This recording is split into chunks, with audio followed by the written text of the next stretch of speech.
अस्सलाम वालेकुम, खुश आमदीद, सुबह खैर तमाम देखने वालों को। प्रोग्राम है गुड मॉर्निंग कराची और मैं हूँ आपका मेज़बान Mohammad Yasir. Program good morning Karachi में नाज़रीन बात होती है कुछ अवामी मसाइल के हवाले से। अवामी नौइयत के मामलात और मसाइल कोशिश करते हैं कि ज़्यादा से ज़्यादा उनको ज़ेर बहस लाया जाए और देखने वालों की कसीर तादाद प्रोग्राम में अपने पैगाम भेजती है, क्योंकि ये प्रोग्राम हमारी कोशिश हमेशा से ये रही है कि इस प्रोग्राम में एक आम आदमी की बात की जाए और ख़ास तौर पर उन समाजी मसाइल के ऊपर बात करें जिन पे बात करने का मौका अमूमन कम मिलता है।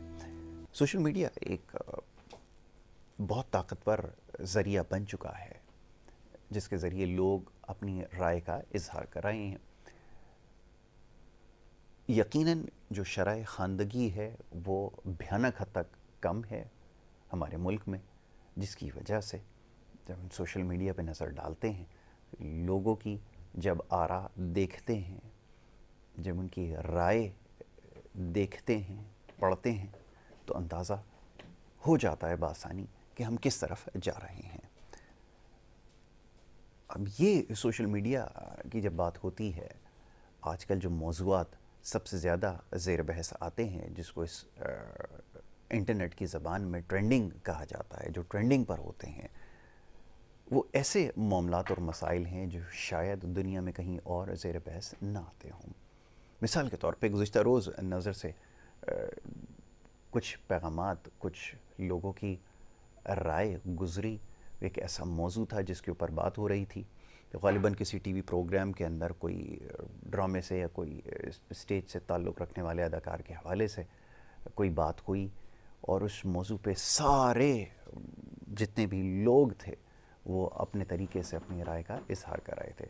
तो ये बात बिल्कुल सही साबित होती है। इससे अंदाज़ा होता है कि हमारी ज़हनी पसमानदगी का आलम क्या है और ये बहुत ही ख़तरनाक चीज़ है। इससे ये पता चलता है कि ये जो तबाही है ये अब नागुज़ीर हो चली है और ये जो कुछ हो रहा है हमारे इर्द गिर्द, इसकी वजह यही है कि हम न मामलात को समझने की अहलियत रखते हैं। और जैसे ख़ानदगी की मैंने आपने बात मैंने आपसे की है, बड़े अफसोस के साथ कहना ये पड़ता है कि भयानक हद तक जो है वो कम है और इसमें मज़ीद तेज़ी से गिरावट आ रही है। तो ये तमाम चीज़ें रिफ़्लेक्ट हो रही हैं बज़रिया सोशल मीडिया।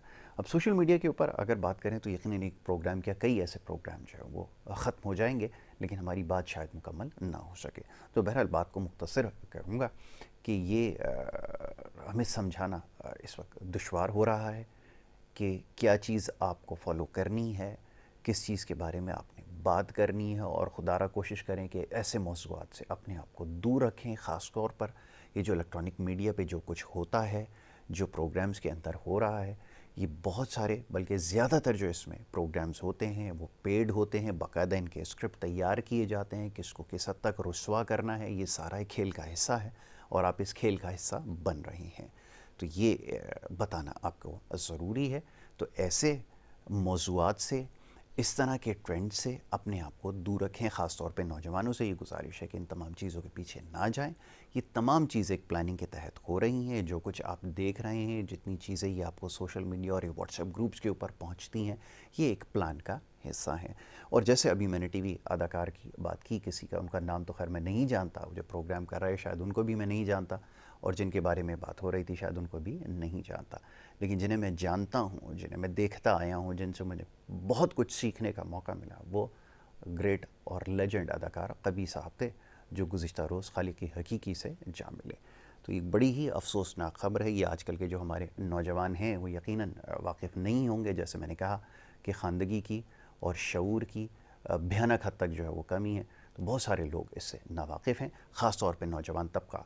तो कबीर साहब एक बहुत बड़ा नाम, और जब टीवी देखना शुरू किया, चीज़ों को समझना शुरू किया, तो बहुत मेयारी प्रोग्राम हुआ करते थे, बहुत ज़्यादा मेयारी, जिसमें बहुत अहम मैसेज हुआ करता था और जो माशरे की तरबियत का हिस्सा बना करते थे।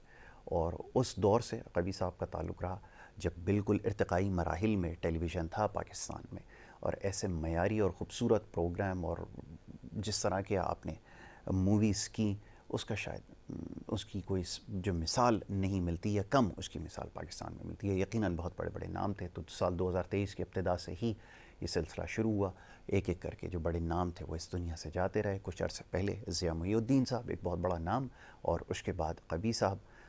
तो ये एक बड़ी अफसोसनाक खबर है जो सब के वक्त आपके साथ शेयर कर रहे हैं। तो बहरहाल जी, मौजू की तरफ वापस आएंगे। इब्तिदा में इसका तस्करा करना ज़रूरी था, और इसके अलावा बहुत सारे पैगामात हैं। मैं कोशिश ये करूँगा कि इंशाल्लाह आगे चल के ऐसे मौज़ूआत पर ज़रूर गुफ्तगू करूँ और आपको इसके बारे में ज़रूर आगाही फराहम करूँ। स्टूडियोज़ में मोअज़्ज़ज़ मेहमान मौजूद हैं। बात होगी कुछ हालात हाज़रा पर, सियासी सूरत हाल के हवाले से, जिसके ऊपर बात करना इसलिए ज़रूरी है कि सियासी माहौल अगर जिस तरह बना हुआ है, अगर इन मामलात को समझा ना गया तो मज़ीद जो ख़तरनाक नताइज हैं वो सामने आना शुरू हो जाएंगे। मुअज़्ज़ज़ मेहमानों को बिला ताख़ीर खुशामदीद कहूँगा। सबसे पहले जो मेहमान हैं जावेद आलम सिद्दीकी साहब, पाकिस्तान तहरीक इंसाफ से आपका ताल्लुक़ है, उनको मैं खुशामदीद कहूँगा। जावेद साहब, बहुत शुक्रिया, बड़ी नवाजिश प्रोग्राम में वक्त देने के लिए। पहुँचेगा जी, तो आपका भी इसमें शुक्रिया, बहुत शुक्रिया। दूसरे हमारे मोअज़्ज़ज़ मेहमान राना गुलजार ताज साहब, पाकिस्तान पीपल्स पार्टी से आपका ताल्लुक़ है, मरकज़ी रहनुमा हैं, सुबह के वक्त हमारे प्रोग्राम में तशरीफ़ लाए हैं, उनको मैं खुशामदीद कहूँगा। बहुत शुक्रिया आपका राना साहब प्रोग्राम में वक्त देने के लिए। गुफ्तगू का आगाज़ जावेद साहब आपके साथ करूँगा, और जो सियासी सूरत हाल है, जैसे मैंने कहा कि आगाही फराहम करना हमारी ज़िम्मेदारी है, लोगों को बाखबर रखना। और अब इस वक्त शायद चर्चा ये है कि जो आम इंतख़ाबात हैं ये कैसे मुनक़्क़िद करवाए जाएंगे, क्या इसका इनेक़ाद हो सकेगा या नहीं हो सकेगा, क्या हुकूमत में इत्तेहाद में जितने हुकूमती इत्तेहाद में बैठे हुए लोग हैं क्या वाक़अतन मुल्क के मफाद के लिए काम कर रहे हैं या सोच रहे हैं। यकीनन अपोजिशन होने के नाते आप इन तमाम चीज़ों से इख्तिलाफ़ करेंगे, लेकिन आप क्या महसूस करते हैं कि मुल्क के जो इस वक्त अमूमी हालात हैं, जो दाखिली ख़ारजी सूरत हाल है, मौशी सूरत हाल है, इसको पेश नज़र रखते हुए क्या इस मुतालबे का करना फ़िल वक्त ज़रूरी है या उससे अहम दीगर मसाइल हैं जिनको हल करना ज़्यादा ज़रूरी है, ये फरमाइएगा। जी, बिस्मिल्लाहिर्रहमानिर्रहीम। अभी जैसे आपने ज़िक्र किया कबीर साहब का, ज़िया मुहीउद्दीन साहब का, तो वाकई वो अपने दौर के बड़े नामवर अदाकार सदाकार रहे हैं, और ये सब लोग, इनके आप अगर पीछे बैकग्राउंड में देखें, इनकी एक हिस्ट्री है, इनकी एक स्ट्रगल है जी, यहाँ तक पहुँचने के लिए। बिल्कुल, इनको ये चीज़ें विरासत में नहीं मिली थी। आप होता है कि जब कबीर साहब का जो दौर था टीवी का, उससे पहले वो रेडियो पे उस वक्त के जो जितने भी टीवी के आर्टिस्ट है वो रेडियो पे सदाकारी करते थे। जी, जी, वहाँ से फिर प्रमोट होके वो टीवी पे आए, फिर वो फिल्मों में आए, और फिर उन्होंने एक तारीख़ रकम की। बिल्कुल ऐसा ही। और ज़िया मुहीउद्दीन साहब तो हॉलीवुड तक करके आए अपनी फिल्में, और जो पुरान थे, और वो तो वर्ल्ड क्लास थे। और कबीर साहब भी माशाल्लाह बहुत ही नामवर और बहुत ही टैलेंटेड, और उनके चाहे आप टीवी सीरियल देख लें, चाहे आप उनकी फिल्में देख लें, तो वो सब उसमें सब में एक मैसेज होता था जी। और ये सारे जो लोग हैं, जितने भी हमारे जो पुराने अदाकार, जो आहिस्ता आहिस्ता अल्लाह ताला ने जो मौजूद हैं उनको सेहत दे, और जो जा चुके हैं उनको अपनी जवारी रहमत में जगह दे, इनके पीछे एक तवील इनकी जद्दोजहद थी, और उसके ज़रिए ये फिर इन्होंने यहाँ पाकिस्तान और पाकिस्तान से बाहर दोनों जगह नाम पैदा किया अपना। मतलब आप देखें उस ज़माने में हमारे जो है पड़ोसी मुल्क से भी मुकाबले होते थे, और हमारी भी फिल्में और जो ड्रामे थे, बल्कि फिल्मों से ज़्यादा तो ड्रामे देखे जाते थे और वो पसंद किए जाते थे। और उमर शरीफ साहब माशाल्लाह, उनकी देखें, उनकी एक तवील जद्दोजहद थी, और उन्होंने वीडियो के ज़रिए अपने ड्रामे बकरा किस्तों पे, मामू मजाक मत करो, वो पड़ोसी मुल्क में मतलब एक एकेडमी के तौर पे पढ़ाया भी जाता है, उमर शरीफ साहब को दिखाया जाता है, और बहुत सारे जो बड़े अदाकार हैं, जो वहाँ के लेजेंड हैं, वो उनको अपना उस्ताद मानते हैं, जैसे गोविंद हैं और बहुत सारे, अभी कपिल शर्मा शो आ रहा है। जी जी, बिल्कुल। तो इनके पीछे एक स्ट्रगल है। अच्छा, अब आप आ जाएं जो आपका सवाल था, आप सियासत की तरफ। ये तो मैंने उनको एक खराज तहसीन पेश करने के लिए किया, बहुत ज़रूरी था। तो जैसा अभी हमने कहा कि उनके पीछे एक जद्दोजहद थी, स्ट्रगल थी।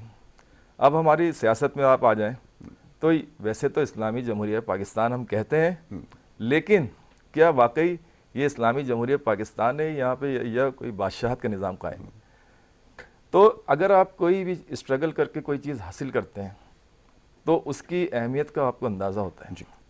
लेकिन अगर वो चीज़ आपको विरसे में मिल जाए तो शायद उसका इतना नहीं हो, इतनी इम्पोर्टेंस नहीं होती। बिल्कुल ऐसा। तो अब आप देखें कि जो हमारे पीडीएम की जो अभी इस वक्त हुकूमत है, आप उनकी अगर तारीख देखें तो उन्हें सियासत, वो सियासी घराने से, फैमिलियों से ज़्यादातर ताल्लुक़ नहीं था, ये था भी तो छोटा मोटा जी।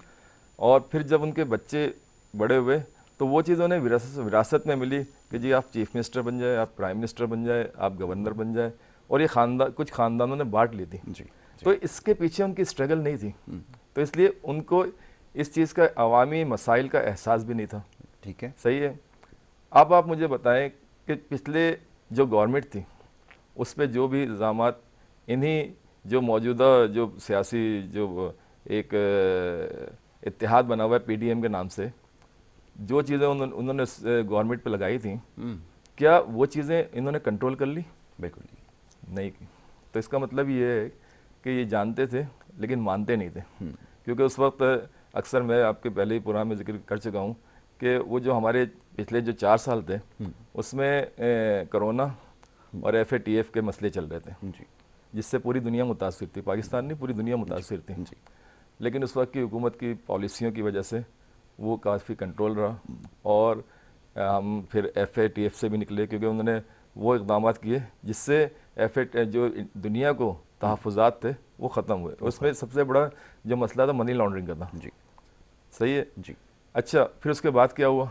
उसके बाद ये हुआ कि जब रिजीम चेंज आया और गवर्नमेंट चेंज हुई तो आपने जो चीज़ें पिछली गवर्नमेंट पे कि जी महंगाई और दूसरी चीज़ें का जो जिक्र किया था, आपको आके फोकस उस पर करना चाहिए था, जिसकी वजह से आपकी गवर्नमेंट आई थी, रिजीम चेंज हुआ था और लोग इधर से उधर हुए थे। तो आपने उसको फोकस करने के बजाय नैब के क़वानीन को फोकस किया, अपने केसेस माफ़ करवाए जो आखिरी मराहिल में पहुंच गए थे, और जिसको हम उर्फ़ आम में कहते हैं NRO। जी। अच्छा, अब जो मौजूदा सूरत हाल है अगर इसमें देखा जाए तो इस वक्त आवाम की जो पोजीशन है और आवाम जिस हाल में है उससे मेरे ख्याल से पूरी दुनिया वाकिफ़ है। और हुकूमत अक्सर और बेशतर वसाइल का भी रोनर होती है और ख़जाने का, ये तो खैर पिछले 35 साल से ये इन सियासी पार्टियों का ये चक्कर चल रहा है कि जो भी जाता है और वो जो दूसरा आता है। जबकि जब हमारी गवर्नमेंट गई थी तो उसमें तकरीबन 22 अरब डॉलर के मतलब ज़खायर बैंकों में मौजूद थे। ठीक है। अच्छा, उसके बाद जो रिपोर्टें आई हैं वो सारी पॉजिटिव थी, सब मतलब बेहतरीन ज़राअत थी, इकॉनमी जो थी वो सब चीज़ें, और जो टैक्स कलेक्शन थी वो सब। तो फिर क्या वजह थी कि सब चीज़ें पॉजिटिव होने के बाद एकदम से नेगेटिव होना शुरू हो गई? अच्छा, उसकी सबसे बड़ी वजह कि जब आप 13, अच्छा ये भी एक मतलब पाकिस्तान की तारीख़ में मैं पहली दफ़ा हुआ है और ये पहली वाक़या है कि अपोजिशन में एक जमात और गवर्नमेंट में सारी जमातें, वरना आमतौर पे दुनिया में ये निज़ाम है कि हुकूमत में ये 2 जमातें इत्तेहादी होती हैं, बाकी अपोजिशन कर रही होती हैं। ठीक है। लेकिन ये पाकिस्तान की तारीख़ और दुनिया की तारीख़ में पहली दफ़ा हो रहा है कि अपोजिशन एक जमात कर रही है और बाकी सारी मतलब 13 जमातें तो खैर हुकूमत में है लेकिन जो बाहर हैं वो भी दरपर्दा उन्हीं को फेवर कर रही हैं। तो अच्छा, लेकिन यहाँ पे प्लस पॉइंट ये है कि जो अपोजिशन में उसके साथ पूरी कौम खड़ी है, चाहे वो अंदरूनी मुल्क पाकिस्तानी हो या बैरून मुल्क पाकिस्तानी हो। तो ये सारी चीज़ें, और फिर अब आप देख रहे हैं सर्वे रिपोर्ट जो आ रही है, जो मतलब मुल्की सतह पे देख लें या इंटरनेशनल सतह पे देख लें, वो सारी सर्वे रिपोर्ट बता रही हैं कि इस वक्त सबसे पॉपुलर लीडर और पॉपुलर जमात जो है पाकिस्तान की वो PTI और इमरान खान है। ठीक। अच्छा, इमरान खान की अभी जो तकरीबन साल भर हो रहा है तो उसमें जो भी जद्दोजहद थी वो अवामी थी और उन्होंने मतलब जलसे करके अपने आप को एक साबित किया और लॉन्ग मार्च करके साबित किया। तो और फिर सर्वे जो इंटरनेशनल हुए उसमें भी साबित हुआ जी। और उनका मुतालबा क्या है? साफ शफाफ इलेक्शन, ताकि मुल्क जो है एक ट्रैक पे आए, उसका बिजनेस चले, उसकी जो मामलात हैं वो सही हों। क्योंकि मौजूदा गवर्नमेंट पे ना तो कोई इंटरनेशनल इदारा एतबार करने के लिए तैयार हैं, ना बैरून मुल्क पाकिस्तानी, जैसा कि रेमिटेंस हमारे पास आते थे वो भी रुक गए। अच्छा, जो मुल्क के अंदर जो सनतकार हैं वो भी इनकी पॉलिसियों की वजह से अपने काम पे फोकस नहीं कर पा रहे। क्यों? क्योंकि एलसीओ के मसले, डॉलर के मसले, बहुत सारे मसले। तो ये सब चीज़ें देखते हुए आप हों या मैं हूँ, कोई भी मुहिब वतन हो, वो चाहेगा कि साफ शफाफ इलेक्शन हो, एक जमात गवर्नमेंट बनाए। ये जो आपने 83, 85 और जो भी थोड़ा सा भी आपके मुखालिफ जानने की कोशिश करता है उसको आप फ़ौरन मिनिस्ट्री की पेशकश कर देते हैं। बिल्कुल ठीक है। तो ये चीज़ ख़त्म हो और मुल्क में स्टेबिलिटी आए। बिल्कुल ठीक है, ये सबसे ज़्यादा ज़रूरी है। तो इसके लिए एक ही हल है, साफ शफाफ जनरल इलेक्शन। बिल्कुल ठीक है, अगर ये हो जाएंगे तो ये तमाम चीज़ें खुद ब खुद दुरुस्त हो जाएंगी इंशाल्लाह। राना साहब की तरफ जाऊंगा। राना साहब फरमाइएगा, अभी जावेद भाई ने तस्करा किया कि जो कुछ होता रहा, जो हुकूमत गिराने की जो वजह बनी, जो सबब बना, वो महंगाई थी, वो ऐसा इशू था जिसको बुनियाद बनाकर हुकूमत को हटाया गया। और उसके बाद ये भी उन्होंने कह दिया कि जितनी जमातें पार्लियामान के अंदर मौजूद हैं, मां सिवाय एक जमात जो कि इनकी है पाकिस्तान तहरीक इंसाफ, उसके अगेंस्ट सारी जमातें खड़ी हो गईं। और उन्होंने यही दावा किया था कि इस बढ़ती महंगाई से लोगों को निजात दिलाएंगे, लेकिन सूरत हाल उसके बिल्कुल बरक्स है। वो महंगाई तारीख़ की बुलंद तरीन सतह के ऊपर, और शायद इससे ज़्यादा भयानक और खौफनाक हालात मुआशी पाकिस्तान में कभी ना देखे गए हों। तो ये ज़रा फरमाइएगा कि अब जैसे जो सूरत हाल है, जिसके बारे में अभी भाई ने निशानदेही की कि आम इंतखाबात इन मसाइल का हल हैं, तो ये जितनी भी सियासी जमातें हुकूमती इत्तेहाद का हिस्सा हैं, बशमूल आपकी सियासी जमात, वो क्यों जो आम इंतखाबात है उसके इनेकाद से दूर भाग रही हैं, या ये समझ लीजिए कि उसके बारे में कोई लाएअमल तय करने के लिए तैयार नहीं है? फरमाइएगा। बिस्मिल्लाहिर्रहमानिर्रहीम। शुक्रिया यासिर भाई। सबसे पहले तो अदाकार कवि साहब और मुहिद्दीन साहब के लिए दुआ करते हैं कि अल्लाह ताला उनको अपनी जवार रहमत में जगह अता फरमाए। और वो इतने बड़े अदाकार थे जी कि अल्लाह ताला ने पाकिस्तान को उनसे महरूम कर दिया, उनकी सलाहियतों से महरूम हो गए। अल्लाह पाक उनके अहले खाना को हमें ये सदमा बर्दाश्त करने की हिम्मत अता फरमाए। पाकिस्तान पीपल्स पार्टी उनके अहला खाना के गम में बराबर की शरीक है। बिल्कुल आपने सही फरमाया कि जो सूरत हाल है इस वक्त, मुआशी सूरत हाल बड़ी ख़राब है, और जो नो कॉन्फिडेंस आया जी, वो नो कॉन्फिडेंस जो है एक आईनी तरीके से आया जी, कोई गैर कानूनी नहीं आया, पार्लियामान के अंदर आया।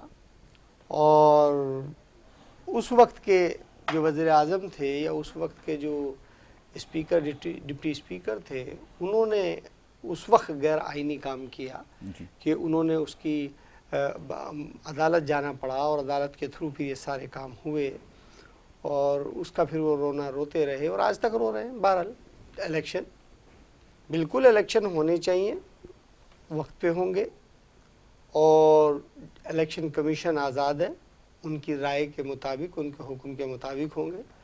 और पाकिस्तान पीपल्स पार्टी इलेक्शन कमीशन की राय का एहतराम करती है, और जो सब दोस्तों का फ़ैसला है उसमें पीटीआई हो या हमारे हुक्मरान जमातें हों, सबकी राय का एहतराम करते हुए हम भी वैसी इलेक्शन में जाएंगे जो इलेक्शन होने चाहिए वक्त पर।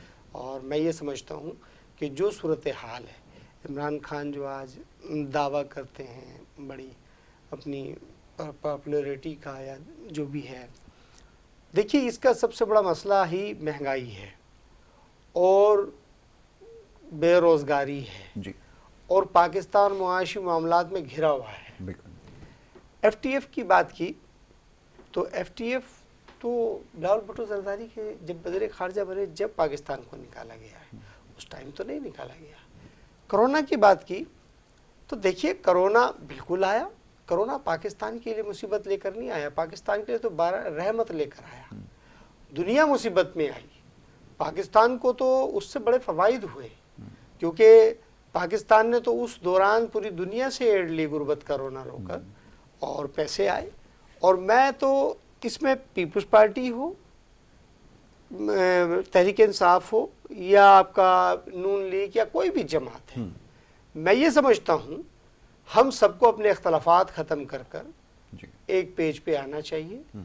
हम कब तक एक दूसरे को लड़ते रहेंगे, हम कब तक एक दूसरे का गिरेबान पकड़ते रहेंगे, हम कब तक इस कौम को जो है जुल्म की चक्की में पीसते रहेंगे, जो हम एक इल्ज़ाम हर जमात, मैं किसी एक को ब्लेम नहीं दूंगा, जो भी जमात इख्तदार में आती है वो ये कहती है कि जी वो तो खजाना खाली छोड़ कर गए थे, अब मैं भरूंगा, वो फिर IMF के पास चले जाते हैं। तो बात ये, कोई कहता है मैं खुदकुशी करूंगा, मैं IMF के पास नहीं जाऊंगा, कोई कहता है कि नहीं जी हम ये करेंगे। देखिए जनाब, बात ये है कि अगर हम सब आपस में मिलकर बैठ जाएं और हम कुछ इश्यूज तय कर लें कि जी कौमी इश्यूज पर कोई सौदेबाजी या कोई प्रेशर बर्दाश्त नहीं किया जाएगा, हमें ये अवाम के फैसले हैं, ये हमें इस पर काम करना होगा, हमारी ज़ाती जो इख्तलाफात हैं वो अपनी जगह हैं, तो हमें इन चीज़ों को ख़त्म करना होगा।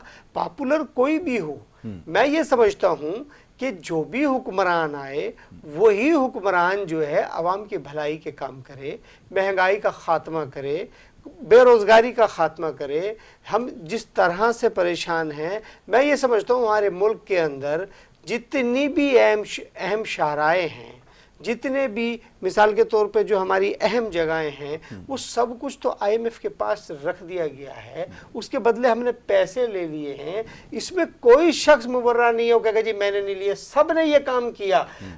किसी ने ये सोचा है कि जी हम अब IMF के पास नहीं जाएंगे, हमें जो है सादगी अपनाएंगे, हम ये जो मिनिस्टर बड़ी बड़ी फौज लेकर घूम रहे हैं प्रोटोकॉल की, ये इतना पेट्रोल हम खर्च कर रहे हैं, हमारे यानी कि मिनिस्टर के साथ साथ उनके ख़ानदान के लोग भी उसको इस्तेमाल कर रहे हैं। इसी तरह आवाम के अंदर भी आप ये देखें कि 300 रुपये का पेट्रोल की बात करते हैं, 270 रुपये, 26 रुपये, मतलब पेट्रोल की जितनी भी शरह बढ़ जाए, 1000 रुपये लीटर भी हो जाए, तो क्या कोई ऐसा आदमी मिला है जिसने कहा हो कि भाई आज मैंने अपनी मोटरसाइकिल घर में खड़ी कर दी, मैं नहीं चलाऊंगा क्योंकि पेट्रोल बड़ा महंगा है, या मैंने अपनी गाड़ी जो है वो घर में खड़ी कर दी है, मैं नहीं चलाऊंगा पेट्रोल बड़ा महंगा है।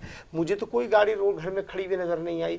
तो ये क्या माजरा है? तो हुकूमत को भी अवाम को भी दोनों को सोचना होगा, दोनों को सादगी अपनानी होगी। हमारी हुकूमत उससे ज़्यादा शाह खर्चीली है, अवाम हुकूमत से ज़्यादा शाह खर्चीली है, तो हमें इन शाह खर्चियों को ख़त्म करना होगा। जब हम सादगी अपनाएंगे तो कौमी वसाइल को बचाएंगे। हमें टैक्स पेड जो है, हर आदमी को टैक्स पेड करना चाहिए। और जो ये भारी भारी तनख्वाहें देखें आप सरकारी मुलाजमीन की है, इसमें कटौती होनी चाहिए, इनके पेट्रोल में कटौती होनी चाहिए, इनकी तनख्वाहों के अंदर से टैक्स कटना चाहिए।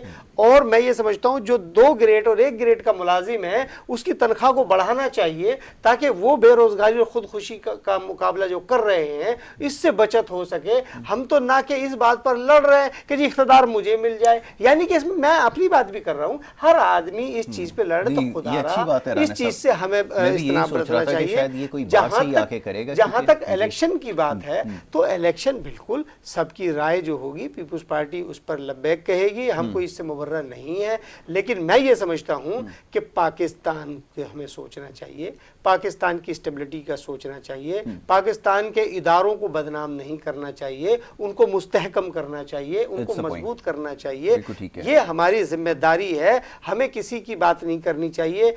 मैं ये कहता हूं कि हर चैनल पे हम एक ही बात कि जी वो मकबूल वो गैर मकबूल, अरे भाई सब मकबूल हैं अपनी अपनी जात में। आज मैं बैठा हूं, मैं भी मकबूल हूं, आप भी मकबूल है, 6 दिन प्रोग्राम कर रहे हैं। बात ये है कि मकबूलियत का जो पैमाना है, ठीक है जी, उसको भी देखा जाता है कौन किस हिसाब से मकबूल है, जांचा जाए कि मकबूल तो सब है, मकबूल तो सब है, लेकिन मैं बोलूंगा तो आप चुप हो जाएंगे। मैं इसलिए कह रहा हूँ मुझे बोलने दीजिए, अपने टाइम पे आप बोलने के लिए आए, नहीं अपने टाइम पे फिर आप बोलिए, ये प्रोग्राम नहीं हो सकेगा, उसको पता है प्रोग्राम नहीं हो सकेगा। आपको तो हंसी आती रहेगी ना, क्योंकि इसलिए कि आपने हंस के तो गुजार दिया सारा।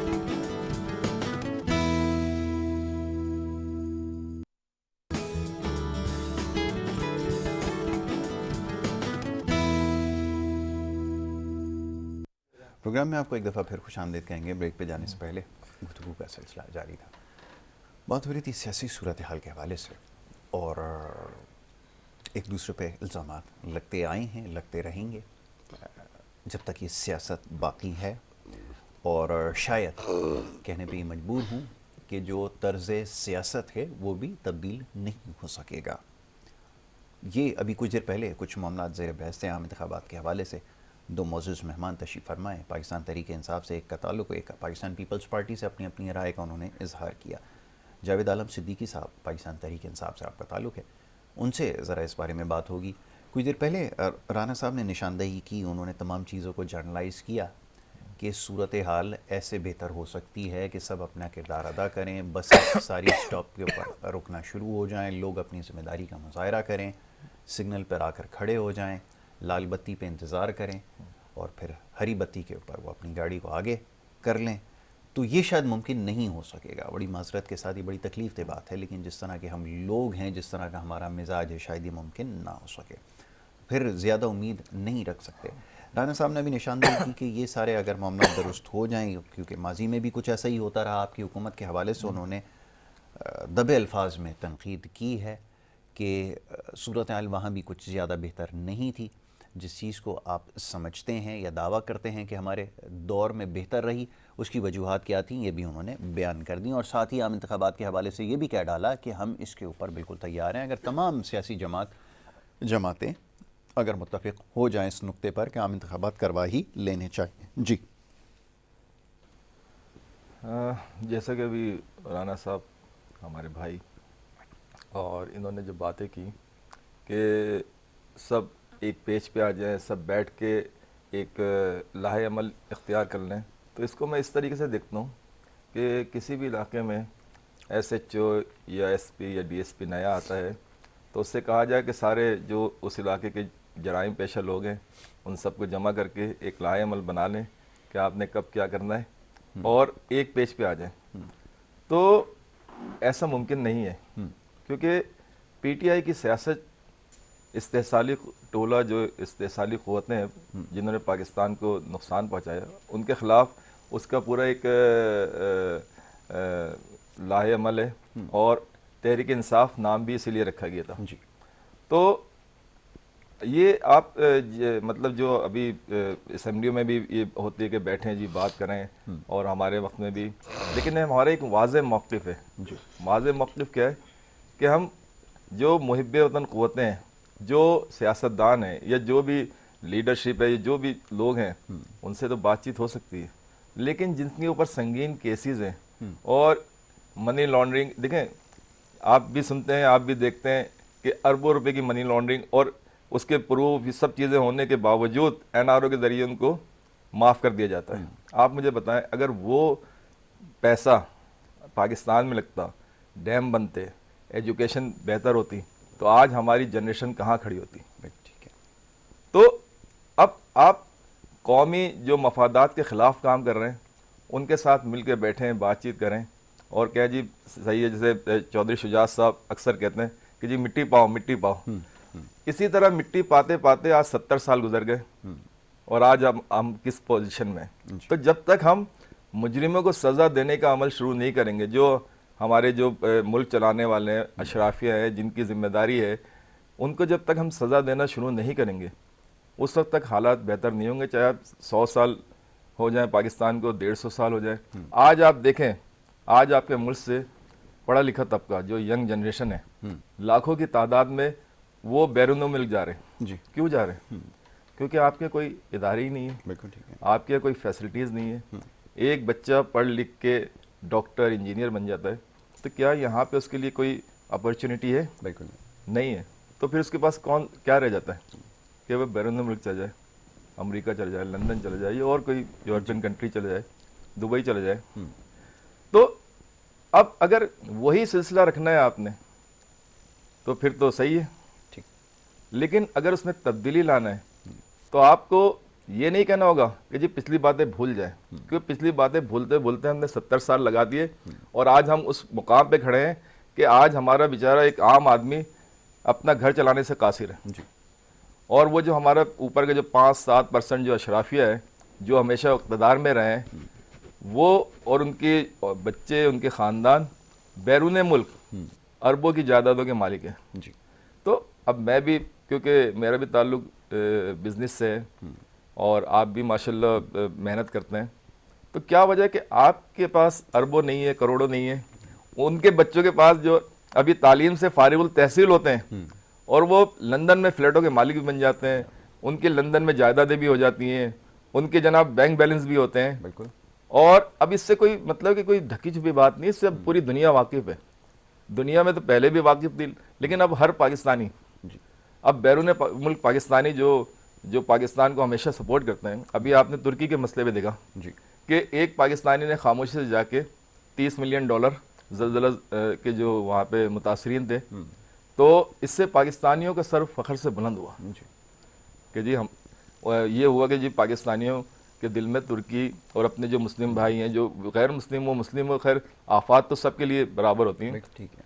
तो अगर हम ऐसे काम करें तो इससे हमारे मुल्क का नाम रोशन होगा, या हम मुजरिमों के साथ मुल्क के जो लूटने वाले हैं उनके साथ बैठ के एनआरओ करें, मुकमुका करें, उससे हमारे मुल्क का नाम ऊपर जाएगा।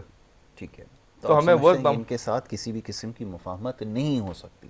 देखें, मुफाहमत आप जनरल इलेक्शन करवाएं, गवर्नमेंट बनाएं, और कानून और जो अदलिया है उसको आप फ्री हैंड दें कि वो अपना काम करें। इसका ज़रा तस्करा कीजिएगा कि आम इंतखाबात में अगर नताइज आपके तवक्कुआत के बरक्स हुए तो क्या नताइज काबिल कबूल होंगे आपके लिए? ये बात ज़रा बता दें ताकि रिकॉर्ड पर आ जाए, क्योंकि बाद में हो ये सकता है कि ये कहा जाए कि जी इस्टेब्लिशमेंट ने या किसी और ने मिलकर इनको सपोर्ट किया या आपके ख़िलाफ़ इस्तेमाल हुए। क्या ये बात काबिल कबूल होगी? ये फरमाएं। देखें, शफाफ इलेक्शन आप पाकिस्तान में सुनते चले आ रहे हैं जी। 71 में जो याहिया खान के इलेक्शन थे वो शफाफ थे, और उसके बाद इस्टेब्लिशमेंट ने अपने हिसाब से बहुत सारी गवर्नमेंट 2018 के शफाफ इंतखाबात थे जिसमें इमरान खान को अक्सरियत मिली थी। देखें, 2018 के शफाफ इलेक्शन थे, इसी वजह से आज आवाम उनके साथ खड़ी है। अगर वो आप ये कहते हैं कि वो शफाफ इलेक्शन नहीं थे और पीटीआई की गवर्नमेंट जो थी उसकी गवर्नेंस जो थी अच्छी नहीं थी, तो आज पूरी अंदरून मुल्क और बैरून मुल्क जो पाकिस्तानी इमरान खान के साथ खड़े हुए हैं, तो वो क्यों खड़े हैं? नहीं जावेद भाई, ये कता कलामी की बात, क्योंकि देखें इलेक्शन में वोट कौन देता है? नहीं, वो बात इलेक्शन में वोट देता है अवाम। मान लेता हूँ आपकी बात। आज आप सर्वे जो कर रहे हैं उसका रिजल्ट क्या आ रहा है? खान साहब ये फरमा रहे हैं ना कि वो इंतखाबात के पीछे कोई शख्सियत थी, कारफरमा थी, उसकी कोशिशों काविशों की वजह से हुआ था, जिन्होंने हमें बिलवास्ता बिलावास्ता सपोर्ट की थी, जिसकी वजह से हम यहाँ पहुँचे, और फिर उन्होंने ही हमारे साथ हाथ कर दिया। ये तो वो बातें मैं दोहरा रहा हूँ कि जो शब रोज़ हम सुनते आए नहीं, और मेरे ख्याल में अब शायद इससे कोई ऐसा शख्स हो जिसके इल्म में ये बात ना हो। फिर ये कहना कि आज मौजूदा हालात में देखते हुए कि लोग उनको शायद सपोर्ट कर रहे हैं, तो यही वो पैमाना था जिससे अंदाज़ा होता है कि इंतखाबात शफाफ थे, ये मानना थोड़ा सा मुश्किल है। देखें, मसला ये है कि हुकूमत, अदलिया, मीडिया और ये जो 4-5 पिलर होते हैं, ये हुकूमत साजी में अहम किरदार अदा करते हैं, और हुकूमत को चलाने में भी जाहिर सी बात है, और मुशावरत भी होती है जो अहम इदारे हैं उनसे, फिर उसके बाद आगे जो लाहे अमल इख्तियार किया जाता है वो। लेकिन अभी जैसा आप बात कर रहे हैं और जिस तरफ आप इशारा कर रहे हैं, तो एक मिसाल मैंने पहले भी शायद आपको दी थी कि यहाँ यासिर भाई आप मुझे अच्छे मशवरे दे रहे हैं जी, मेरे लिए बहुत अच्छे हैं, मुझे दिलों के हाल अल्लाह बेहतर जानता है, बेशक वही जानता है। लेकिन जब असल हकीकत सामने आएगी, अगर वो वही होगी जो आप मुझे मशवरे देते रहे तो सही है, अगर हकीकत उसके बरक्स होगी तो लाजमी सी बात है फिर मैं आपसे शिकवा तो करूंगा ना, शिकवा करना तो मेरा हक बनता है ना। बिल्कुल है। अच्छा, मेरे पास जावेद भाई वक्त थोड़ा सा कम है, मैं चाहूँगा ज़रा राना साहब से इस बारे में बात कर ली जाए। जैसे अभी इंतखाबात के हवाले से बात कर रहे हैं, राना साहब क्या कहेंगे, क्या ये वाक़तन ऐसा है? क्योंकि बात तो ये समझ में आती है कि अब मकबूलियत का पैमाना यही है कि अवाम किसको ज़्यादा पसंद करती है। ज़मनी इंतखाबात भी इस चीज़ की निशानदेही कर रहे हैं बार बार कि अगर वो किसी भी हल्के से इनके अगर लीडर खड़े होते हैं तो कामयाबी हासिल करते हैं, नाकाबिल शिकस्त भी हैं, और ये बात उनका अपने दावे में सही भी साबित हुए। चंद एक जगह पे तो यकीनन उनको शिकस्त हुई, लेकिन उसकी भी कुछ वजूहत थी, लेकिन अमूमी तौर पर तो सबसे ज़्यादा मकबूल लीडर पाए जा रहे हैं। ये तो आलमी जरीदे भी लिख रहे हैं, और बाहर का जो ज़राए अबलाग है वो भी इस चीज़ की निशानदेही कर रहा है। फरमाइए क्या कहें? देखिए जी, सबसे पहली बात तो ये है कि 2018 के इलेक्शन शफाफ थे, और वो शफाफ ऐसे थे कि जब शाम हुई, पोलिंग ख़त्म हुई, तो तमाम पोलिंग एजेंटों को बाहर निकाल दिया गया, ना उनको रिज़ल्ट दिया गया और कुछ भी उनको नहीं दिया गया, और बाहर निकाल दिया। और तमाम पोलिंग एजेंट जो है वो एहतजाज करते रहे, और उनको पोलिंग स्टेशन से दूर 100 मीटर के फासले पे बिठा दिया गया, और वो रात भर उन्होंने वहाँ गुजारी, और उसके बाद मनोवन पीटीआई के हक में रिजल्ट अनाउंस कर दिया गया। ये शफाफियत थी इलेक्शन की 2018 के, जो भाई कह रहे हैं। बहरहाल जी, बहुत अच्छी बात है, अगर ऐसे शफाफ इलेक्शन होते हैं तो ये अगर आइंदा भी ऐसे ही शफाफ इलेक्शन का इंतज़ार खान साहब को है कि ऐसा ही शफाफ इलेक्शन होगा तो मैं मानूंगा, अदरवाइज़ मैं नहीं मानूंगा। मैं घर जाऊंगा नहीं, मैं रोड पे ही रहूंगा और रोड पर ही दम दे दूंगा कि मगर मुझे वज़ीर आज़म की कुर्सी चाहिए, मुझे घर नहीं चाहिए। क्योंकि वो शफाफ इलेक्शन वही वाले चाहते हैं जो पोलिंग एजेंट निकाल दिए थे। तो इस तरह के शफाफ इलेक्शन वो इंतज़ार में हैं। तो ऐसे शफाफ इलेक्शन तो होना मुमकिन नहीं है। इलेक्शन वही होंगे जो आवाम की मर्ज़ी के होंगे और तमाम पॉलिटिकल पार्टीज़ को साथ लेकर चलना होगा, उनकी राय के मुताबिक होगा। अब बात आ जाती है कि जी इमरान खान मकबूल लीडर, ठीक है जी, मकबूल खिलाड़ी तो हैं वो, इसमें तो कोई शक नहीं, और बड़े पुराने मकबूल खिलाड़ी हैं, आज के तो नहीं है, दुनिया में उनका नाम है खिलाड़ी की हैसियत से। लेकिन कोई अच्छे पॉलिटिकल लीडर साबित नहीं हुए, क्योंकि वो पॉलिटिकल लीडर ऐसे हैं कि वो कौम के बच्चों को, बेटियों को नाम दीन का लेते हैं, रोडों पे नचाते हैं, नाम मदीना की रियासत का लेते, काम यहूदुल अंसारा के करते हैं। और दूसरी बात, जो लीडर खुद मैदान में ना आ सके, जो लीडर खुद जेल में जाने से डरता घूमता हो, वो क्या कौम की क़यादत करेगा? वो कौम के बच्चों को जेलों में डलवाने के चक्कर में खुद अपने आप को सेव करके घूम रहे हैं। तो कौम को सोचना होगा, क्या ऐसे भी लीडर होते हैं जो सुबह कुछ बोलते हैं, शाम को यू टर्न का नाम लेकर कौम से झूठ बोलते हैं? क्या ऐसे भी लीडर होते हैं? मैं तो ये नहीं कहता कोई भी लीडर हो उसे झूठ नहीं बोलना चाहिए और उनको सच बोलना चाहिए। और कौम, अच्छी बात है, कौम की राय का एहतराम हम सबको करना चाहिए, चाहे उसमें पीपल्स पार्टी हो, नून लीग हो, तहरीक इंसाफ हो, कोई भी जमात हो। कौम जो राय हक के राय दही का इस्तेमाल करेगी और वो जिसको भी वोट देगी उसे तस्लीम करना चाहिए, ऐसी कोई बात नहीं है। इलेक्शन में फिर आपसे कह रहा हूँ कि इलेक्शन मुकर्रर वक्त पे होने चाहिए और तमाम पॉलिटिकल पार्टी को ऑन बोर्ड रख कर इलेक्शन होने चाहिए और जो जिसको जो फैसला, जो भी जिसको वोट मिलेगा उसको हमें तस्लीम करना चाहिए। ये तो हो गई इलेक्शन की बात। अब मैं आपको बात थोड़ी सी अवामी एक मसाइल की है। औरंगी टाउन एशिया की सबसे बड़ी कच्ची आबादी है, जहाँ से मैं भी बिलोंग करता हूँ। वहाँ के थोड़ा से इश्यूज़ हैं ये प्रॉपर्टीज रजिस्ट्रेशन के हवाले से। वहाँ के एक सब रजिस्ट्रार हैं शेख अब्दुल जब्बार साहब। वहाँ औरंगी टाउन में 80 गज की जो प्रॉपर्टी है उसको जब बाइफरकेट करते हैं तो जुल्म सितम ज़रफ़ी ये है कि जनाब 30,000 रुपये जो है जो प्रॉपर्टी ख़रीद रहा है उससे लेते हैं, 30,000 रुपये रिश्वत उससे लेते हैं जो प्रॉपर्टी बेच रहा है। तो 60,000 रुपये तो रिश्वत हो गई 80 गज की प्रॉपर्टी पे। सरकारी खर्चा जो है वो 20,000 थे जो भी, यानी कि 1 लाख से 80,000 रुपये के अंदर 80 गज के प्लॉट की रजिस्ट्रेशन कर रहे हैं। अगर उनसे कहा जाता है कि भाई आप ये क्या कर रहे हैं, तो वो कहते हैं कार्य सरकार में मुदाखलत आप ना करें और उनकी प्रॉपर्टी को वो एग्जॉन कर देते हैं। जब उनसे सवाल किया जाए कि भाई आप ये क्यों कर रहे हैं, तो वो एक बड़ा अलमिया है ये। मैं माजरत के साथ कहना चाहता हूँ कि हमारे यहाँ क्या एंटी करप्शन के इदारे सोए हुए हैं? वो क्या कर रहे हैं? चेयरमैन एंटी करप्शन इसकी तहकीकात क्यों नहीं कर रहे हैं? रेवेन्यू के मिनिस्टर इसकी तहकीकात क्यों नहीं कर रहे हैं? इस पे एक्शन क्यों नहीं ले रहे? बोर्ड ऑफ रेवेन्यू क्या कर रहा है? वज़ीर बल्दियात क्या कर रहा है? क्या सोया हुआ है? उस शख्स ने और तो कोर्ट के अंदर, हाई कोर्ट में केस है, D42 केस नंबर है, उसके अंदर सब रजिस्ट्रार पार्टी है जो वहां नहीं जा रहे, उसकी वायलेशन कर रहे हैं। कोर्ट के अंदर ही केस मौजूद है जो कि 20-22 केस नंबर है, सेशन कोर्ट के अंदर है, वो वहां नहीं जा रहे और प्रॉपर्टी के अंदर उस प्रॉपर्टी को वो ट्रांसफर कर रहे हैं और कोर्ट के कवानीन का एहतराम नहीं कर रहे, ना पेश हो रहे हैं। तो बात यह है कि औरंगी टाउन के अंदर मैं आपसे बताता चलूं कि 6,000 डॉक्यूमेंट्स डबल लीजे रजिस्ट्रेशन मौजूद है जिनको कोई कैंसिल नहीं कर रहे। ये सब रजिस्ट्रार उनको अपने रिकॉर्ड के अंदर उनकी छानबीन नहीं कर रहा, उनको सेल डीड पे सेल डीड करे जा रहा है, महज रिश्वत 1-1 लाख रुपया रिश्वत ली जा रही है। सब गुजारिश है कि भी आपने बिल्कुल ठीक है, चलें निशानदही की है, इसके बारे में थोड़ी सी तहकीकात हमें भी करने की जरूरत है क्योंकि मामला ऐसा है, क्योंकि संगीन नौयत। मैं इसमें ऑफिस का बता रहा हूँ। ऑफिस के अंदर मैं आपको बताता चलूं कि वहां पर ऑफिस में अपना रिकॉर्ड उन्होंने कोई नहीं रखा। ऑफिस के अंदर सूरत हाल ये हो गई है कि हर पब्लिक का आदमी उसके ऑफिस में बैठा हुआ है, प्राइवेट लोगों को रखा हुआ है।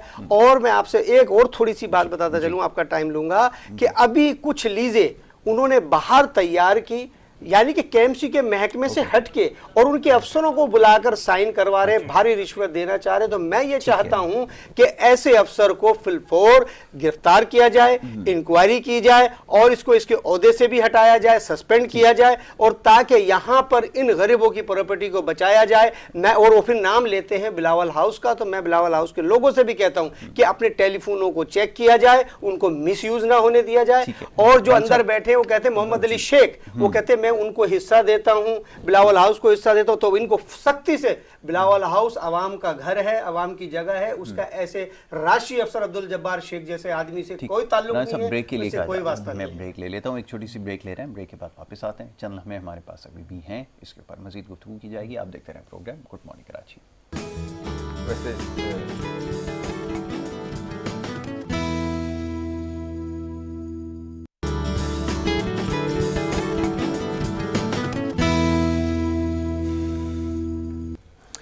प्रोग्राम में आपको एक दफ़ा फिर खुशामदीद कहेंगे। ब्रेक पे जाने से पहले गुफ्तगू का सिलसिला जारी था, सियासी नौइयत के मामलों पर गुफ्तगू हो रही थी। उसके साथ साथ कुछ मामला ऐसे हैं, ख़ास तौर पे ये जो करप्शन का एक एलिमेंट है, इसकी वजह से बहुत नुकसान हमारे इस पूरे सिस्टम को पहुंच रहा है। और शायद ये वो बात है जिससे कोई भी शख्स अब लाइल्म नहीं है। बात हो रही थी कुछ देर पहले सियासी मामलात पर, उसके अलावा कुछ दीगर मामलात की निशानदही यहाँ पर राना गुलजार ताज साहब ने की है। यकीनन ये भी एक बड़ा मसला है, इसके ऊपर पहले कुछ अपनी ज़िम्मेदारियाँ पूरी करने की ज़रूरत है, मामले की तहकीकात ज़रूरी है और उसके बाद फिर कुछ कहा जा सकता है। तो यकीनन जिसकी अभी राना साहब ने निशानदही की है मामले की, इसके ऊपर ज़रूर तहकीकात होगी और उसके बाद फिर जो हक़ाइक़ हैं वो मंजर-ए-आम पर लाएंगे।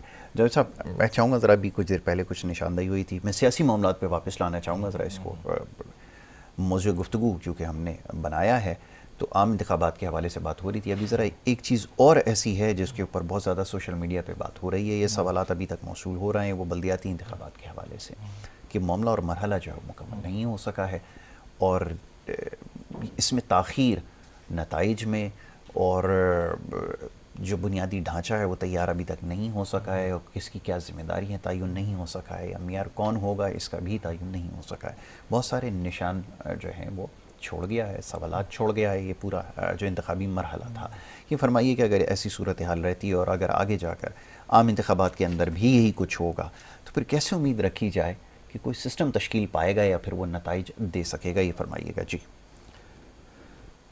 देखिए, जैसे कि अभी राना साहब ने पहले 2018 के इलेक्शन का जिक्र किया था जी और नताइज का, तो अब अभी रिसेंटली जो बल्दियाती इलेक्शन हुए हैं जी वो यूसी वाइज होते हैं, उनकी जो आबादी होती है हर यूसी की, वो क्योंकि एमएनए एमपी के इलेक्शन में तो 6-6 और 10-10 या 12-12 यूसियाँ होती हैं, तो उसमें ताखिर।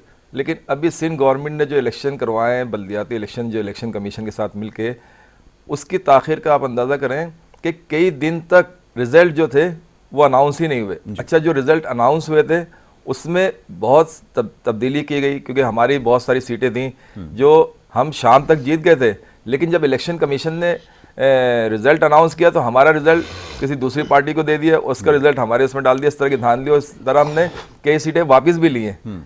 और लेकिन अभी भी आप देखें 15 जनवरी को इलेक्शन हुए थे, आज हम 6 मार्च पे बैठे हुए हैं, लेकिन अभी तक इलेक्शन का अमल कंप्लीट नहीं हुआ। तो क्या इलेक्शन इतने लंबे होते हैं? तो और यहाँ पे इतना वोट भी नहीं होता और वोट भी नहीं होता, मतलब तमाम चीज़ों। और इस बल्दियाती इलेक्शन में जिस तरह धांधली हुई है उसके ने पिछले सारे रिकॉर्ड तोड़ दिए। और मैं इस पर थोड़ा सा ये भी करना चाहूँगा क्योंकि मैं भी इस अमल का हिस्सा रहा हूँ, मैंने भी इलेक्शन लड़े थे। सबसे पहले तो इलेक्शन डिले किए गए, बार बार डिले किए गए, सही है। और आखिरी दिन तक, आपको भी जैसे पता है, आपके चैनल बता रहे थे, आखिरी दिन तक अफवाहें फैलाई गई कि इलेक्शन हो ही नहीं रहे। और मुख्तलिफ सियासी जमातें कि जी अभी ऑर्डिनेंस आ जाएगा, अभी गवर्नर साहब ये कर देंगे, वज़ीर आला साहब ये कर देंगे, और आखिरी दिन तक लोग यही पूछते रहे या कल इलेक्शन हो रहे हैं या नहीं हो रहे जी। अच्छा, फिर दूसरी धांधली ये की गई कि जो वोट थे, जो 10-10 साल से 15-15 साल से मैं एक इलाके में रह रहा हूँ, आप एक इलाके में रह रहे हैं, आपने उधर वोट दिए, इलेक्शन कमीशन ने वो हमारे वोट चेंज करके उनके पुराने इलाकों में डाल दिए जी। तो अब जब वो निकले, चेक किया उन्होंने, तो कहा जी ओहो ये तो गलती हो गई, ये तो पुराने इलाके में चला गया। अब वह जाहिर सी बात है, आज मैं मिसाल नॉर्थ नाज़ाबाद में रह रहा हूँ, उससे पहले मैं कोरंगी में रह रहा था। अब मैं कोरंगी वोट डालने जाऊँ, हर आदमी सोचता है कि यार इतने दूर वोट डालने जाएं, कैसे तो ये कैसे। अच्छा, फिर दूसरी बात ये कि जो इलेक्शन कमीशन को जब हमने भी दरख्वास्त दे दी कि ये जी आपने क्या किया है, एक आदमी यहाँ पे उसने ना कोई दरख्वास्त दी ना कुछ, ये इसका वोट चेंज कैसे हो गया। तो उन्होंने कहा अच्छा ठीक है आप ऐसा करें कि इसकी दोबारा हम रजिस्ट्रेशन करवा देते हैं, दरख्वास्त दें, लेकिन ये इन बल्दियाती इलेक्शन में वोट नहीं डालेगा, जनरल इलेक्शन में इसका वोट काउंट होगा इस इलाके से। तो ये एक धांधली का अमल था। फिर जो वीडियोज़ आई, ठप्पे लगे, और जो दूसरी चीज़ें हुई वो भी आपने भी देखी, चैनलों ने भी चलाई और सोशल मीडिया पे भी चली, और किस तरीके से बैलेट पेपर वगैरह के महीनों पहले तैयार हो गए थे और इलेक्शन मुस्तवातिर कैंसिल होते रहे। तो यहाँ तो 3 दिन पहले 4 दिन पहले जब बैलेट पेपर तैयार होते हैं तो उसमें धांधली हो जाती है। तो ये तो कई महीने पहले ही, यानी जब 24 जुलाई की डेट आई थी उस वक्त आपने सुना था कि जी तैयारी मुकम्मल है, लेकिन उस वक्त बारिश का बहाना हो गया, फिर सैलाब का बहाना हो गया, फिर वो इस तरह चौथी दफ़ा वो इलेक्शन हुए, और वो चीज़ें जो थी वो सब तैयार थी। फिर इलेक्शन का अमला, पुलिस, क्योंकि मैं खुद इसका हिस्सा रहा हूँ, मैंने खुद अपने हल्के से बंदे पकड़े जो दीवार फैलांग के काउंटिंग के वक्त अंदर आए थे और जो ठप्पे लगा रहे थे। जब पुलिस के हवाले किया, मैं खुद थाने गया, तैमूरिया थाने, और मैंने कंप्लेन की कि जनाब मैं उम्मीदवार हूँ, मैं चेयरमैन हूँ, मैं अंदर बगैर इजाज़त नहीं जा सकता, ये दीवार फैलांग के आ रहे हैं। तो पुलिस ये कह रही है कि जी दीवार फैलांगना कोई जुर्म नहीं है। मैंने कहा सर दीवार चोर फैलांग दें, गेट किस लिए लगा होता है। और फिर मैं उस अमल का हिस्सा हूँ, मैं बगैर परमिशन के नहीं जा सकता, तो एक आम आदमी जो वहाँ का वोटर भी नहीं है वो कैसे अंदर चला जाता है। तो फिर उन्होंने कहा जी ये तो हम शख्सी ज़मानत पे छोड़ देंगे, या फिर उन्होंने एक और हरबा इस्तेमाल किया कि आप जनाब वो जो प्रिजाइडिंग ऑफिसर हैं उनको लेके आ जाएं और वो FIR कटवाएंगे, क्योंकि वो उनका। आप मुझे बताएं, वोट का अमल खत्म हुआ, गिनती का अमल शुरू हुआ, प्रिजाइडिंग ऑफिसर FIR कटवाएगा या गिनती करेगा। तो इस तरह के बहुत सारी धांधली हुई जो सारी सबको पता है। तो अब देखें, अब ये सब चीज़ें होती हैं, ये कौन करवाता है? वो करवाता है जिसे शिकस्त का खतरा होता है। जी बिल्कुल ठीक है, सही है। अब गवर्नमेंट आपकी, इलेक्शन कमीशन से मुशावरत आपकी गवर्नमेंट कर रही है, तो अगर कोई इधर धांधली या इसके अंसर पाए जाते हैं तो किस पे इल्ज़ाम लगाएंगे? उस पर जो गवर्नमेंट से बाहर होगा या गवर्नमेंट के अंदर होगा? अच्छा, एक राना साहब ने और बात की थी औरंगी टाउन की और लीज की। अच्छा, ये सिर्फ औरंगी का मसला नहीं है जी, ये सुरजानी का भी मसला है, ये स्कीम 33 का भी मसला है, ये स्कीम 45 के भी मसले हैं, कब्जे और सब लीजें और पोशन वगैरह। तो अब मुझे ये बताएं, आप कंप्लेन कर रहे हैं ये हो रहा है, तो ये किसका काम है रोकना? सिंध गवर्नमेंट का काम है जी। सिंध गवर्नमेंट के अंडर में आता है वो सारी जो चीज़ें, इदारे हैं, तो मुजरिमों को सज़ा कौन देगा जी? और फिर आपकी गवर्नमेंट कोई 2-4 साल की नहीं है, 40 साल की है, तो अब तक तो ये अमल ख़त्म हो जाना चाहिए था। बल्कि इस पर लोग करते हुए डरते कि नहीं, अगर हमने ये किया तो हम कानून की जद में आएंगे। लेकिन क्योंकि इस सूबे में ख़ास तौर पे, क्योंकि पाकिस्तान के सारे सूबे देखें, वहाँ और सिंध में यही है कि यहाँ पे जो इक़्तिदार में होते हैं वो भी सज़ाएँ और बहुत सारी चीज़ें भुगत रहे होते हैं, करप्शन के केसेस भुगत रहे होते हैं। एक होता है सियासी केसेस जी, एक होता है करप्शन के केसेस जी। तो पिछले PDM की जितनी भी गवर्नमेंट के ऊपर जो केसेस हैं वो करप्शन के, सियासी नहीं है। अच्छा, फिर खास साहब के ऊपर जो केसेस बनाए जाते हैं, आप देखें, खास साहब मुल्क में पैसा लेके आए, फॉरेन फंडिंग लेके आए, जो मुल्क में रूल कर रही है और मुल्क में वो कहीं ना कहीं लग रही है, ठीक है, उसके केसेस बना रहे हैं। और जो मनी लॉन्ड्रिंग के केसेस हैं उसको आप माफ़ कर रहे हैं। तो ये हमारा अलमिया है कि जो पैसा मुल्क में लेके आ रहा है वो मुजरिम है, और जो मुल्क से बाहर लेके जा रहा है वो बादशाह है। ठीक है, ये आपने एक बुनियादी फ़र्क बता दिया कि ये एक मसला है, और जिस केस की जद में खान साहब को लाया जा रहा है वो ये है कि बाहर से पैसा मुल्क मुंतकिल किया और क्यों इसको इस्तेमाल किया। बहरहाल अब इसकी तो बहुत सारे मामलात हैं, इसके अंदर भी बहुत सारी चीज़ें हैं जिसकी निशानदेही ज़रूरी है। राना साहब, वक्त ख़त्म हो गया, आखिरी जुमला मैं चाहूँगा अगर आप हदिया करना चाहें तो। देखिए जी, बात ये है कि बिल्कुल सही फरमा रहे हैं। मैं ये कहता हूँ कि खान साहब के बाद जब 3 साल 7 महीने की गवर्नमेंट थी, तो ये जो जिनको ये निशानदेही करते हैं बार बार अपने उस पर, इन्होंने क्या एहतसाब किया? ये कहते जी तहरीक इंसाफ, हम इंसाफ की जमात है, किसके साथ इंसाफ किया? इन्होंने क्या किया? कोई इंसाफ नहीं किया। ये वही कुछ कहते रहे जो आज कह रहे हैं। और बात इन्होंने की यूनियन काउंसिल के इलेक्शंस की, जो कराची के इलेक्शन, देखिए अगर रेगिंग होती या हम रेगिंग करते तो हमारी सीटें 91 ना होती, हमारी सीटें 200 होती। और दूसरी बात, सईद गनी का अपने भाई हार गया। और अब जो देर हो रही है, हम तो इलेक्शन कमीशन से बार बार मुतालबा कर रहे हैं कि जो 11 सीटों के मसले हैं उनको फौरी तौर पर हल किया जाए, उसको जिसको भी आपको देना है उनको आप दें, और ताकि ये प्रोसेस मुकम्मल हो सके। तो बात ऐसी है कि ये तो साफ नजर आ रहा है कि अगर इसमें रेगिंग पीपल्स पार्टी बदनीयती करती तो पीपल्स पार्टी की सीटें 91 नहीं होती, 200 होती।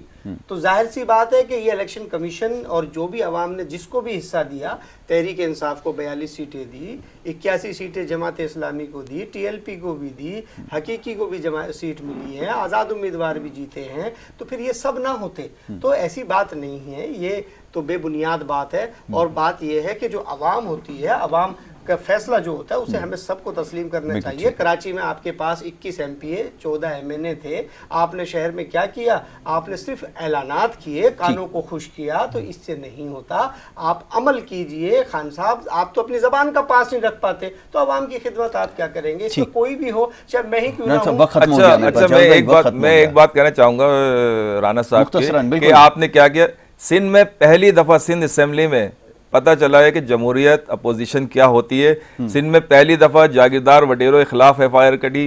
सिंध में पहली दफा हुकूमत को एक टफ टाइम दिया गया, वरना इससे पहले 40 साल में तो दोनों बड़ी जमातें हुकूमत का हिस्सा होती थी, लेकिन कोई अपोजिशन ना होने के बावजूद भी वो यहाँ पे ना तो कानून की अमलदारी कर सकी, ना कोई बुनियादी सहूलतें दे सकी। तो ये चीज आप देखें। बिल्कुल ठीक है। तो और फिर इन्होंने कहा कि आपने क्या किया मुजरिम के खिलाफ। तो देखिए जी, हमने तो आखिर तक कोशिश की कि सजा हो जाए, लेकिन वो अदालतें देती हैं, वो हम नहीं दे सकते।